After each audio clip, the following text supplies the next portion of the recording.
சம்பளத்தை பாதியா குறைச்ச வைரமுத்து. தமிழ் சினிமாவில வாலிக்கு பிறகு அதிகமான பாடல்களை எழுதிட்டு இருந்தவர் வைரமுத்து. இளையராஜாவோட கூட்டணியில ஒரு காலத்துல ஹிட் பாடல்களா எழுதி வந்தவர். அவரோட ஏற்பட்ட விரிசலை அடுத்து AR ரஹ்மானுக்கு பாடல்கள் எழுதிட்டு இருந்தாரு. அந்த நேரங்கள்ல முன்னணி கம்பெனிகளுக்கு மட்டுமே பாடல்கள் எழுதினாரு. அதோடு கிழக்கு சீமையிலே படம் வந்த நேரத்துல லட்சக்கணக்கில் தன்னோட சம்பளத்தையும் உயர்த்தியவர். அதனால சிறிய பட்ஜெட் கம்பெனிகள் வைரமுத்துவை நெருங்கவே பயந்து ஒதுங்கி நின்னாங்க.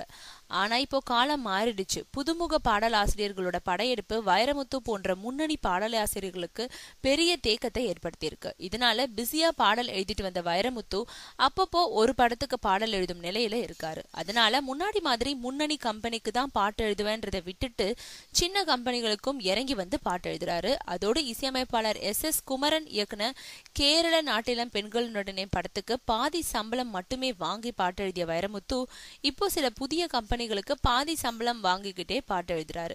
இப்படி வைரமுத்து ஆடி தள்ளுபடி மாதிரி 50% தள்ளுபடி செய்யறதுனால சில பட்ஜெட் படாதிபதிகள் இப்போ அவரை நோக்கி படம் எடுக்க தொடங்கி இருக்காங்க.